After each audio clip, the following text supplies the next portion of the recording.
Reveal the power within. Here we are at Max Legends, Josh Blinkley's personal training high performance studio, ACTN3. The game has changed. So let's go and take a look at what Josh is doing with his elite athletes that he's training. Okay, so we're coming to the entrance of ACTN3, the legend Josh, and oh, here he is. Hey Josh, how are you? Good to see you. Fantastic.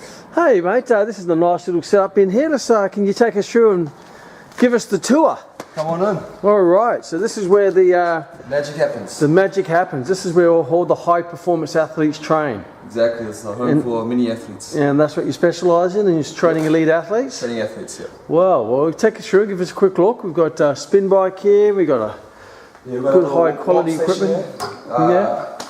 One of our own products that we designed here for bench press, squats, and a little bit of deadlifting space. Okay, you're making your own equipment? Yeah, building our own equipment specialised for our athletes. And fantastic, and good with towels and water up there. Wow. Yeah, okay. All supplied. Wow. Come on through here, we've got cable machines, our cedar row. So all heavy duty, high quality, compound based exercises by the looks of it. Exactly, heavy duty stuff. That punching bag, I think I've seen that before. Yeah, it's your one. A bit of punching, a bit of punching. Champions punching that bag. And we've got a bit of Muhammad Ali and the strongman up here. Precious McKenzie, he came into our facility not long ago. Okay, he's one of the power strength athletes of New Zealand. Yeah, so you got a bit of a specialised graffiti type thing on the side here. Lots of dumbbells. We need more weights though. We've obviously got a bit of Rocky over here. Yes, wow, fantastic. And I believe you've got an outdoor section too. We do have an outdoor section. Okay, we'll take us out to the outdoor section. Okay, so you got this great opportunity outdoor training area. Yeah, when we first came in, we put the bark in and dip bars and chin up bars on the outside here. Okay, big so tires for flipping and jumping lots of chin up bars down here. Let me zoom in on that. Wow, they're all chins. Yep. A couple of dip bars there. Tires for flipping and jumping on. Flipping tyres, so you can flip out on. Big grass area here to do lots of ground drills and all sorts of stuff. Yeah, so it's basketball court. Wow. Boot camp's fun out here. Fantastic. So how about we sit down and you can take us through the plans and the vision. Sounds like a plan.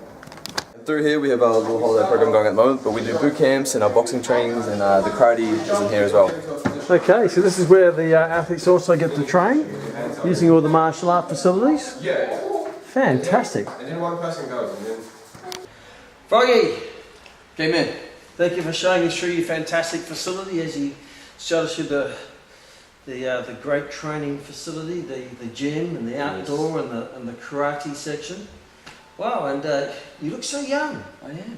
You are, you look so young, you've done so much at such a young age. So let's have a chat about your journey. How did you get into the fitness profession? The journey? So how I got into Max as well? Oh yeah, you, I believe you left school and you started young, you're one of the young starters. Yeah, straight from school, straight to Max. Yeah. So in school, I didn't know what I wanted to do afterwards. Yeah. You know, so as most kids don't. Yeah, no clue. So I was gymming at the time and I was coaching a lot of athletes. So you're going to the gym while you're at school? Yeah, I was gymming for my, I was playing hockey at the time. Yeah. So I was hockey coaching and training athletes and conditioning myself and developing myself for my sport. Yeah. And from there, it didn't even occur to me that personal training and strength training athletes was what I was already doing, but I could make a career out of it. Okay, so you already knew that when you were at school that you could make a career out of it? No, I didn't realise at the time, but what I was doing was going to become what I wanted to do. Okay. So at the time I was thinking police, I was training working towards the police. Yeah. And the process for police was taking quite a while, so I thought look at getting an education at the time. Okay. And then a friend of mine recommended Max. Okay. Someone had done Max before? Yeah, Brett Laidler. Yeah. Yep. He recommended Max, and I met Tommy. And then the rest of that is history. Just sort of came into Max and just loved it and just got straight into it and loved it. So how old were you then? You were 17? 18? 17, 18? Just turning 18 when you first started with Max? Max, yeah. Okay, so would have been 18 and then would have finished and graduated when I was 19 and went straight into my fitness career with Zahir from Priority One Fitness. So you, when you finished Max, you went and worked with another Max graduate who had your own business. Yeah, and then I was there for about a year. Yeah. Built up my client base training athletes, and I realized my client base and the client base of the business were two different markets. Mm-hmm. So I thought, okay, I'm going to go venture on my own. Yeah. So I went to a sports physio down on North Cross, down the road. And Now, if you weren't about that yelling, that's the karate kids. The karate kids in the other room. So yeah. We like to have little competitions with our grunting and why not? yeah, exactly. Okay, so you went to sports physio, is that right? Sports physio, and I had my own first little gym, which was a tiny little studio, and in the physiotherapy area. In the physiotherapy. Oh, okay, that's very innovative for someone so young to link him with a sports physio to run a mini personal training studio in a physiotherapy clinic. Exactly. What I did find though, because I was working in the physio, most of my clientele were rehab. You know, I was delivering exercise prescriptions for rehab. Not elite athletes. No elite athletes. Well, they were elite athletes, but it was all rehabilitation. All rehab, but that wasn't your dream. That was my dream. Okay, your dream wasn't to rehabilitate elite athletes. I was prehab and elite performance. I allowed them to perform and excel in their sport. Okay, so how long did you stay there for? 6 months. 6 months, okay. So I grew that facility pretty quickly because not only did I was doing the rehab for that little clinic, but also had my own clientele coming in and building, so it was growing quite fast. So that would have been a great experience for you to work with Definitely. an allied health professional as well. Well, I've made a lot of good friends, good connections, and Learned heaps. Learned heaps from the physio side as well as massage and rehab. And So let's take a second. When you left Max, you went straight to Priority One. yeah, for 1 year. Yeah. And you built up your business there. Yes. How many people did you end up training there? There at the time was only about 20, 30 athletes. Okay, 20, 30 people you train per week. Yep. And how much are you charging? Back then it was 69. 69. So you're looking at $1,500 to $2,000. Yep. Per week. Yep. Which is not bad for a 19-year-old. Yeah. At that time it wasn't consistent. It wasn't flat line. It was sort of big weeks. Life is not flat, is it? Yeah, exactly. Yeah. How often is the ocean flat? Yeah, exactly. Not very. Okay, so that's a great start. Then you moved into the sports physio. Sports physio. And you built that up. And how many people were you seeing there a week? That would have been around up to 40 athletes. So you're seeing about 40 athletes a week at the physio, but mostly doing rehab. Most of rehab. So my PT clients are still charging the same rate. It was still $69. Yeah. But because of the rehab and the relationship with the clinic, it was a lesser rate, which so about $30 per session. Okay. You were paying a percentage to the. Yeah. Oh, it was more of a referral rate sort of thing that was going on there. Yeah. Okay. So, but you're there for a while and you realised that wasn't for you. So, what was the next transition from there? Well, I was actually looking for more pads so I was running a massive boot camp at the time in Torpedo School as well as at that clinic, and I was running a massive boot camp, and that when I first started that was a massive class. So, how big's massive? Well, the biggest class was 60 people. So you were running a boot camp with 60 people coming to it. Yeah. And how many times a week was that coming? That was Monday to Friday. Every day? Yeah. So you were in boot camps and 60 people would come to the boot camp? Yeah. That's pretty massive. That was massive. So I brought in it was a marketing, what do I call it? A marketing provider. So he marketed the whole business and he got a percentage of the boot camp. Okay, so you linked in with the market? Yeah. Okay. Around that. And then relationships sort of went a bit awkward because, ordinarily we're going to him and then it was that sort of fell out, so I decided to do it on my own. Okay. So I ran the boot camp myself. There was 20 athletes, 20 everyday people doing boot camp. Yep. Monday, Wednesday, Friday. And then I wanted to look for some more mats and more equipment to bring to the boot camp. Yeah. And I found a mat provider, which was Dwayne Monk here at First and Root Karate. Yeah. So the mats they use in their karate, I was going to bring to the boot camp to do exercises there. Yeah. And when I came here, I found this gym that was run down and. This one here? This one here. It was run down and just needed a bit of TLC. But no one was running it at the time? No one was running it. An abandoned gym?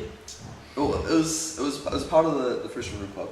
Yeah. But it was very their focus was karate, yeah. and this was just like an add-on. Okay. So it was just sort of, a bunch of equipment in the gym, and then it just left there for years. Mm-hmm. So I came in here and I noticed it, and pretty much from then on, I just had a relationship with Dwayne, and I thought... So it's one of those opportunities that came down your path, and you said, wow, here's an opportunity here. Yeah. It started with you using his mitts, and you saw he had a gym. He wasn't doing anything with it. Yep.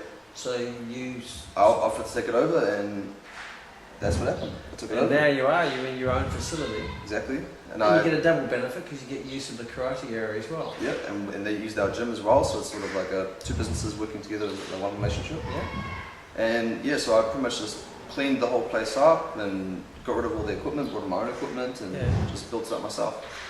Wow, very, very innovative. Yeah, so I've been here, this will be my 4th year here. 4 years. And how old are you now? How young are you now? I'm 24. 24. So basically you're looking at 5-6 years out of school, you're in your own business, you're training people who you really want to train, which is elite athletes. Yes. So tell me some of the athletes that you're involved in. Athletes involved now, so... You don't have to mention names, but yeah, we train athletes from all levels, so a lot of big sponsored athletes from Red Bull, world class athletes. We got a couple athletes training for the Olympics at the moment. Yeah. One of them for karate. Yeah. One of them for downhill skiing. Yeah. That's for the Winter Olympics coming up, and that's soon. That's in April. Mm. So a lot of elite big athletes. So now you live in the dream. A lot, yeah, exactly. You train them for the Olympics, you train them for the world titles. So this is a specialised facility that specialises in training elite athletes or people who want to become elite athletes. Exactly, yeah. So I mean, they don't have to be athletes themselves. They don't have to do a sport or compete, but they have to understand that when they come in here, the environment and everything is for athletes. So performance based. Exactly. So they come in wanting to be trained to be athletes. Okay. A performance-based gym. So how many people come through here a week? At the moment, so it's January now, so we've got 60 members at the moment. Yeah. But this year we're looking at 100 by June. So you've got 100 athletes coming through here. 100 athletes in here in June. Fantastic. Yeah. So here, tell me about some of the services or programs that you have. So we do a lot of private training. It's all coach sessions. Yeah. So all coach sessions. So you either come to our squad training, which is a large group training of athletes. So how big is large? How many? 12. So 12 people, and you focus on different segments on different programs. Is that right? Yeah. So we're focusing on so we do for example, powerlifters will come to a powerlifting group, and all powerlifters will train together. Yeah. And obviously powerlifters are quite strong. Yeah. So we'd all be surrounding each other and spotting each other, and like the atmosphere is empowering. Quite powerful. Yeah, powerful. Exactly. Yeah. And it's with the classes, it pushes everyone to that little friendly ego and push each other a little bit harder. Yeah, competitiveness. Yeah. So what types of classes do you have? You said you have a power class. What else? So they're all strength training classes, but they're all tailored to what the majority of the athletes are, or what they want to develop. So if they want to, if they're more endurance athletes, they'll come to more of an endurance sort of group. Yeah. So they're all strength training classes, but we just change it slightly and work with the groups as individuals. And you also do private one-on-one training as well. Yeah, so more specific training would be private one-on-one coaching. So when personal training help. Yeah, when the athletes come in, it's pretty much what they need to work on and build to grow. And Okay, so let's rewind a bit. You're going through the MAX program. Yes. So what are some of the key things? So first of all, why did you pick MAX? Is it purely referral, or did you other reasons? It was a referral, but when I walked in the doors, it felt right. Yeah. You know what I mean? You get that gut feeling, and you just know, like, okay, this is where I need to be. This is what I need to do. Okay. Yeah. And like meeting Tommy and that sort of thing, and just connecting straight away was quite a handy thing. Yeah. And what are some of the things about the program that you really you enjoyed or liked or found beneficial? Well, at the time it was a classroom, so not online. It was all in class, and just you still have classes now. Yeah. But it was so it was more of a just going there, and I don't know, you can't explain it. It's just empowering. Same sort of thing here. Like you come here to this group who all are driven and want to achieve big things, and that empowers you. Yeah. So as soon as you walk in the doors, that's the same sort of effect we wanted here. So you come in and you want to just excel, and that was what happened at Max. You walk in the doors, and everyone's got goals and dreams and visions, and they're all working towards what they want to achieve. Wow. So that was the main thing for me. It's just such a positive and empowering environment. Circle of influence. Circle of influence, yes, definitely. And now you've taken that same culture Yes. and applied it to your own business. Exactly, yeah. And you come into this every day. Every day. Yeah, absolutely. So what are some of the things that you learn at Max that you found to be very beneficial in running your business? It's ongoing. Yeah. It doesn't stop. Like, it's hard to, yeah, it's definitely the way to carry yourself would be one. So like the whole, not perception, well, perception would be the good word, like just and how to word things and how to W questions, brilliant. I use them in everyday life as well. So it's I don't know, it's just helped me grow as a person. And when I was in college and that sort of thing, I never read a book. Yeah. I've never read a book. I know it sounds silly, but I never read. A lot of people don't like books. You know what I mean? So it was just put off by it. Yeah. So I mean, but when I went to Max College, like I read my first book, which was How to Win Friends and Influence People. Yeah. And then now I have a library of books which I read. I read 1 or 2 books a month. Yeah. And it's just, I don't know, like it's changed. It's helped me grow as a person and change my character and allowed me just to. I don't know. It's changed me for the better. Okay. Yeah.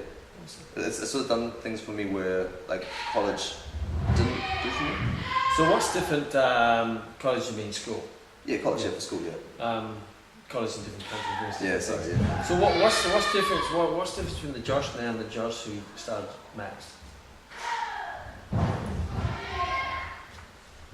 It's more like an advancement of what I was. Yeah. It's sort of. I was already training athletes. I was already an athlete myself. But that's all I was. There was no.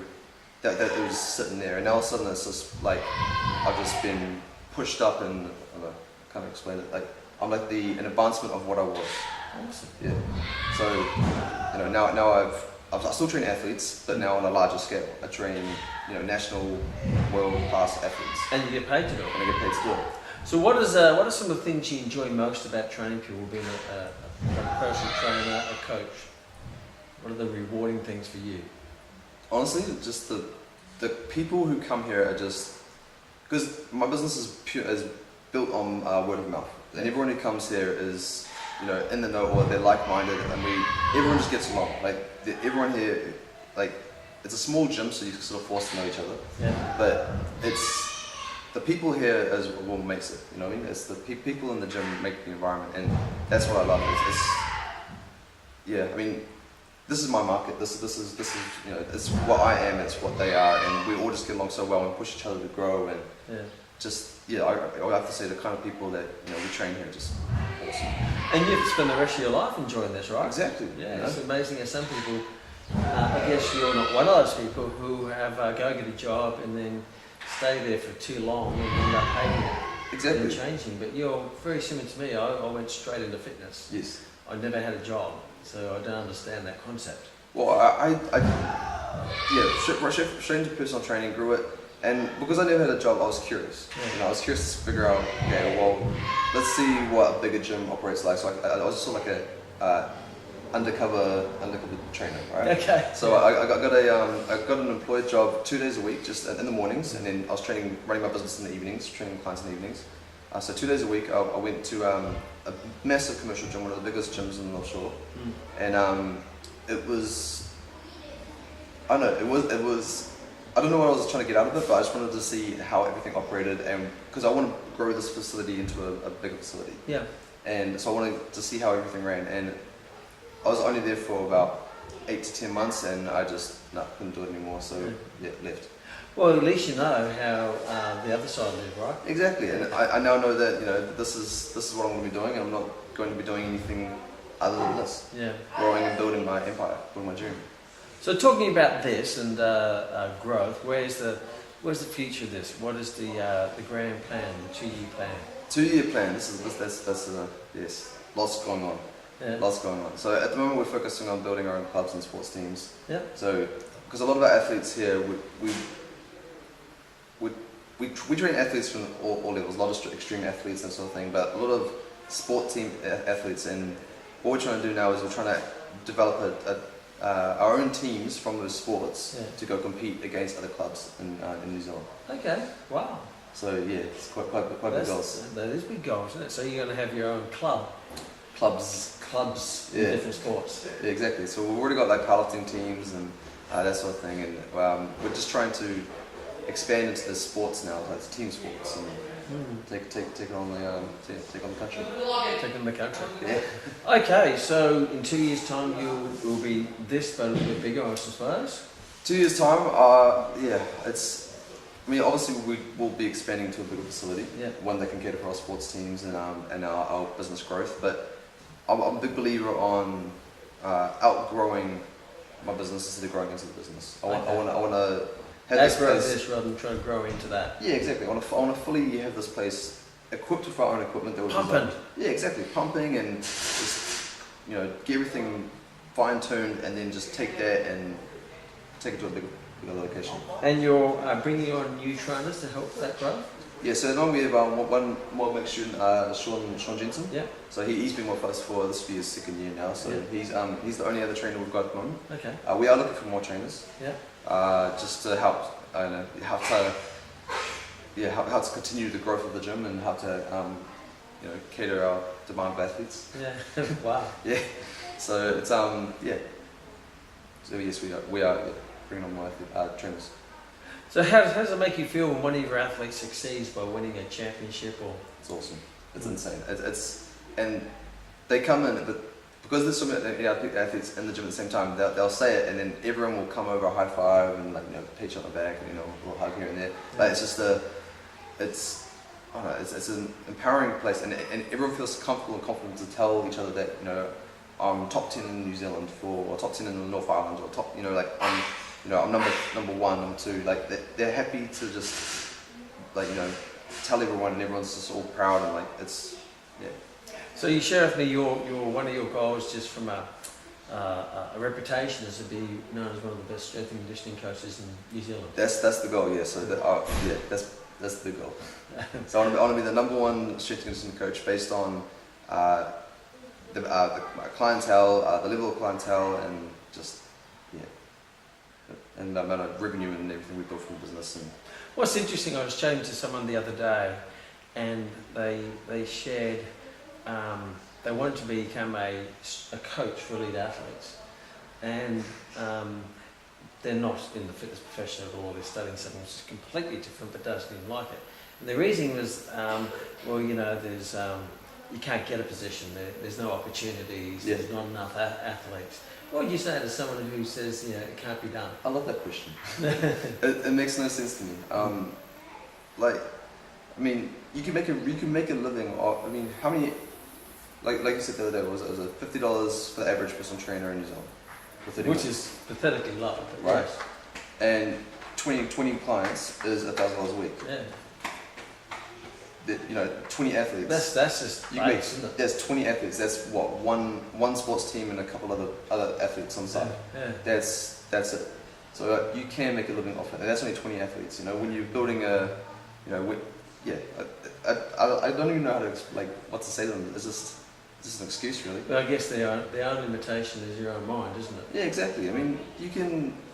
Yeah, it doesn't matter what your market is. As long as you know how many you need. There's hundreds and thousands of people around around that area. Who are athletes who want to be athletes, or parents who want their kids to be athletes. Exactly. So it's I know that's just ridiculous. Yeah. Well, we know normally around sporting events, those sports tend to ignite. At the moment, the Australian Open's on in tennis. Yes. So probably all the parents want little Johnny, little Mary to go there and do extra training so they can become the next Nadal or Federer or Williams, whoever it might be. Exactly. When I was growing up, I always wanted to be a New Zealand or international level player of whatever sport I was playing. Yeah. So I'm sure there's every kid who plays a sport has those aspirations as well. So of course, dreams. Everyone dreams. Everyone dreams. Everyone Yeah. So we have there's people watching. There's millions of people around the world watching this at the moment. What are some advice you could give people who are watching, or maybe in a job that they don't like, and they're thinking about making a change into the fitness profession, but they don't know it's going to work. They have doubts. Or there might be a school kid who is leaving school and is wondering if there's a future in fitness because that's what they're passionate about. What advice would you give them? Because you've been there before. If they're just getting into the profession, or they're before the No, before they're thinking about it. they're thinking about A it. lot of people think about it, right? But don't do it for whatever reason. That's tough. Because you're one of the ones who did it. Yeah. I'm sure there's plenty of kids who left school who wanted to go in the fitness profession, but they didn't think it would work, so they went and studied dentistry or something. And now they spend their life looking down someone's mouth. Now, if you love that, that's great. But if you don't, I feel that's one way to live your life. If it's truly your passion, if you're passionate about what you want to, if you want to get into the the fitness profession, passion has to be that little thing to get you into it. And then, yeah, I mean, when you first started, you're motivated and everything from your passion because it just makes you opens your eyes and then waking up at 4:30 in the morning, that sort of thing, to train your clients and getting home until 11 o'clock at night, that sort of thing. Like, you want to make sure that you're doing something you enjoy, not crying. You should be crying of excitement. Yeah, exactly. Yeah, from tears of joy. So, yeah, I mean, yeah, passion. Yeah, make sure it's something you're passionate about. Yeah. Yeah. So, what do you think makes a great trainer? A great trainer. Someone who I would say listens. Listens is quite an important thing. Yeah, because we're all human, and listening to what the client wants and what they need, and then even just being that some of the share, like, even gossip, just chat to. Yeah. So I would say listening would probably be one of the key things to being a good trainer. Great communication. Great communication. Which is really listening, isn't it? Yeah, exactly. Yeah, sitting there and What else? I mean, that's true. You can sit there and listen to someone. That doesn't mean. Oh no, exactly. You Yeah. win a little gold medal. No, so I mean. So what are the three key things that make a great trainer? So listening is one. So also practicing what you preach. Yeah. I'm a big believer. So especially if you're an athlete, I mean conditioning athletes. One of the things here is if you want to be a trainer here, you have to practice what you preach. You have to either do the sport that you're coaching, or you have to have done trained for it and got yourself ready for it to be able to train those athletes. Yeah. So practicing what you preach is a massive thing for us. Yeah. As well as just constant self-development, self-improvement. Yeah. So growing and making sure that you're not just stagnant and sitting where you are. You need to be growing and moving forward. As well as we're preaching this to our athletes to develop and grow. Yeah. So we have to as well in all areas. Yeah. So I would say that. So yeah, I mean communication, practice what you preach, and just make sure that you're developing yourself, your knowledge. And at the moment, you're growing, developing. You actually have ignited your advanced diploma with that. So tell us a little bit about that. So I started that in December, and we've. And what are the reasons why you decided to activate the advanced diploma?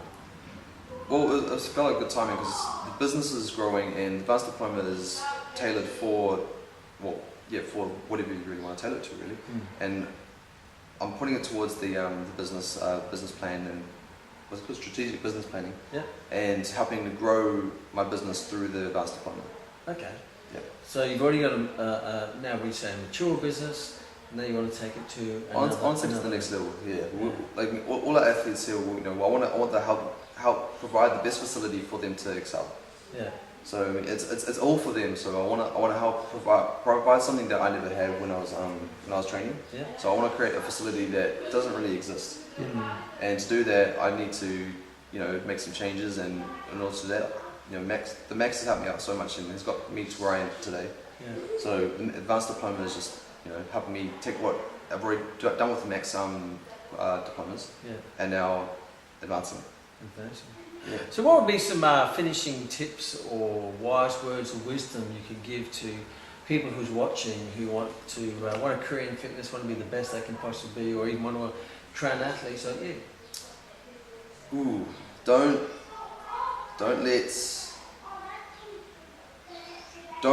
only do it for like when you're motivated. You gotta find something you're passionate about, and motivation is sort of lights the spark, but it's dedication, discipline that's going to allow you to keep moving forward. I mean, if you only took a step when you're motivated, that might happen once a month. You know, if you're disciplined and you're stepping every day, then that's what's going to get you to where you want to get. Yeah. So it's the discipline, create discipline over motivation. I guess the discipline produces the results that give you something to be motivated about. Yeah, exactly. Yeah, so don't get me wrong. Every day, some days are hard, some days are easy. Some days you like. So what do you mean hard day? What do you mean by hard? Oh, you're exhausted. Like working long hours, you're traveling a lot or something like that. So it's not that you're doing what you don't like. You've just been doing so much you get a bit tired from it. Exactly. So it's mentally exhausting sometimes when you're running the business, talking to a lot of people and that sort of thing. So it's more discipline. Yeah, to discipline yourself to keep growing and moving forward. It's pretty easy to stay as you are and not move and be stagnant. Yeah. You know what I mean? And be comfortable, but discipline yourself to keep growing. Keep moving forward. Yeah. Well, very exciting. Yeah. Thank you, Josh. And for those who want to make contact with you, who may want to come and train here, or want to work with you as a coach, or those who just want to maybe introduce themselves to you to find out a bit more about you, how can they contact you? They can contact me on our Facebook page. We're ACTN3 NZ. Yep. ACTN3 Performance Athletes. We've got Instagram, or you can contact me on josh@acton3.co.nz. Okay. And yeah. Great. Thank you for sharing your past, your present, and most of all your future. Thank you, Josh. Thank you, man. All right, let's go and do some. I have a light day today. I might do about 300 kilo squats today. I feel like that as well. For high reps. Yeah, 200 kg bench as well. Fantastic. Yeah.